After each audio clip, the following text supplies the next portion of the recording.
Hi, my name is Ian and welcome to my beginner's guide for care of your vinyl records, plus some helpful tips and tricks that might keep your albums in near perfect condition.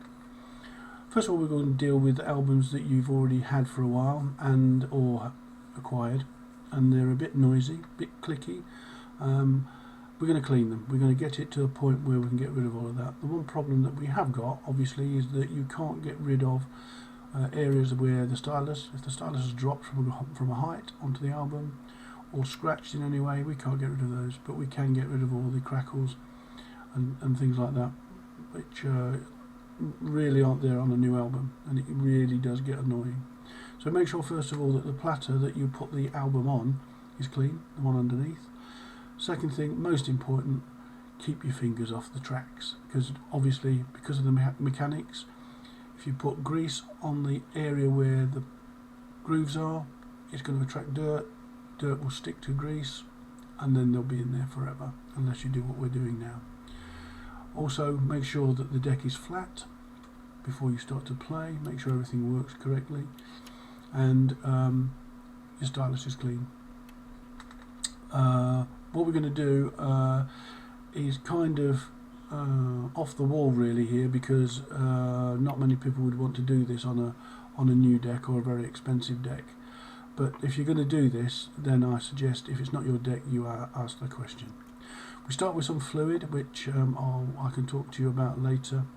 Yes, it is a toothbrush. We're going to need one of those, a medium bristle toothbrush if you've got one. Don't use a hard one, please, that will do damage. Paintbrush. Cut down paintbrush, 25mm or about an inch worth of bristle, cut it down. That's going to come in very handy. The other things is microfiber cloths. These things here are microfiber cloths. They've got like little hooks on them so that when they're used they can hook things out of the grooves. One was going to be the red one, the orange one was a damp cloth, and the blue one was a dry cloth. The damp cloth has got to be damp only, not wet. The other major thing that we're going to use here is kitchen roll, absorbent kitchen roll, paper kitchen roll. Screwing it up and opening it up like this means that A, it helps get the moisture out of the records, and B, stops drag so that it doesn't stick to the surface and cause the platter to slow down. Basically, we're going to clean the whole of the area, so we need to spray the whole of the area. Two things here: we can either take the thing off the platter and spray it off the platter each side, or we can put it on the platter and use the turntable to get an even coating.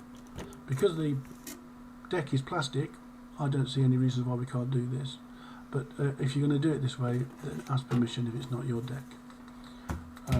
One of the other things is obviously be careful that you don't catch the stylus or the stylus arm when the thing is ready to go, because you'll scratch the record. So it's got to be lifted up, and here all I'm doing here is I am spraying away from any of the electrics and the stylus, and any of the overspray will go to the back of the record player, and you can wipe it off afterwards. It's not detrimental, it's not a nasty fluid, and as I say, it works great for this sort of thing, and you don't have to spend loads of money. Now the one thing I've got here is a standard toothbrush, medium toothbrush, holding it at 30 degrees, 40 degrees on an angle, with the bristles pointing towards the way the record is as you can see, it's pointing to the left here. So basically, anything that's on the surface of the record, the toothbrush will feel, and you'll feel it through the toothbrush, basically. It's as simple as that. If there are bits and pieces on the record, this action, and again, no pressure involved in here, it's just a matter of very carefully going backwards and forwards on the surface. The platter doesn't slow down. If the platter slows down, if you've got a strobe light and the strobe seems to be going weird, you're putting too much pressure on. Just over the top. This, a minute or so like this will soften anything that's on the surface, and normally will remove it. Things like paint splatters and stuff like that, it won't remove. But anything that is on there that's easily removed, this will remove it. So that's the surface cleaned. Okay, and again, what we need to do now is go and clean the grooves, because obviously the dirt is in the grooves, and again we don't slow the platter down. It's just a matter of putting slight pressure and flicking backwards and forwards. The reason I'm doing this is because this loosens, this gets the fluid in all the areas that wouldn't normally have any fluid in for years, and softens the areas around the little gritty bits that are held in place by the grease. Now the other thing that you need to do, again, like with the paintbrush, like with the toothbrush, the paintbrush needs to be held on an angle, and let me change it the other way around, like that, so that the bristles are facing the direction of where the record's turning from. And as you can see at the front of the bristles, it starts to become foamy, it foams up. The liquid that I use has got like a soapy substance. It's not soap, but it's a soapy substance which helps produce this sort of foam. Now all the gungy bits that's on the top and any large areas of gunge in the record grooves themselves are now on that foamy bit. Now there, with a damp cloth, and this has got to be just damp, you lay it on the top, making sure that it doesn't slow the platter down. If it slows the platter down, you're doing it wrong. As you can see, tiny swipes of the cloth to get it to take off the top surface. Look, I'm just laying it on the top. I'm putting no pressure on whatsoever. And that, because it's a microfiber, it will lift any of that gunge that was on the top of the album that was like sticky or greasy. That will come off now. And this is the dry one. This is just a dry cloth, microfiber cloth. This will take a lot of the moisture off the surface and also get down into the grooves. Yeah, just be careful you don't catch the stylus, because these things are lethal. They'll take your stylus out, and that's, you know, quite a lot of money. Now also what I've got here, I've got underneath the album, mine slides slightly on this, but what I would do if I was you is to have one of those felt mats that the DJs have, so that if you do happen to stop the album, it doesn't scratch the album. So again, lots of work here, but no pressure. Going over the record, making sure that you get all the moisture off you can. Now this is the key, because of all the surface areas on this, it will not slow the record down too much, if at all, but it will get into the grooves, because the fibres of the paper will get into the grooves and act like blotting paper. So it will take a lot of that moisture out. You can't really, you can play a record when it's wet, but you don't want to really.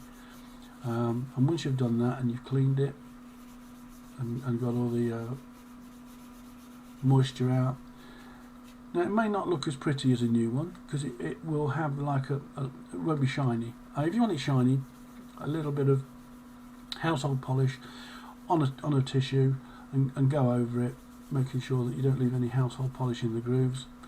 It'll make it look nice, but you know, we're not looking at nice here, we're looking at something that plays, and the one thing that you need to do with an album is get it so that it plays and without all the noise. Now sometimes, you know, you get fuzzy bits under the stylus. I'm using a bit of tissue just to tap underneath to get the fuzz off.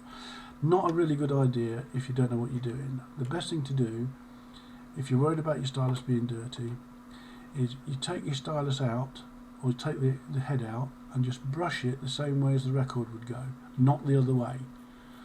And that will normally get rid of all the fuzzy bits on the bottom of the stylus. And that should help matters greatly. Now, giving time for the record to dry, I mean, and I would give it another 2 or 3 minutes. I'm doing this because it's a demo. Putting that on the record, you'll immediately hear the difference. I mean, I've got headphones on, so you can't actually hear it, but I will put together a before and after, which you can hear on the next video, and that's job done really. That is basically it. And obviously, if you want to do the other side and turn it over, make sure that again your platter's clean, and do exactly the same thing. And the key is, don't touch the grooves. Now I'm holding that with one hand. It's a bit of a trick holding it with one hand with your thumb behind it to hold it up on the label, but if you can do it, do it. I'm dropping it into inner sleeve, it hasn't been touched. The grooves haven't been touched by my fingers, so there's no grease.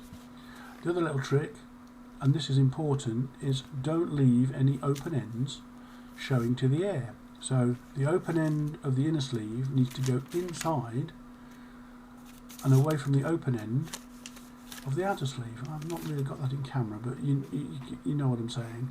So if the outer sleeve has got the open end on the left, the open end on the inner sleeve needs to be upwards. And clean deck, so you can carry on and do that. Hope this has been helpful, and I will catch you on the next one, and thank you for joining me.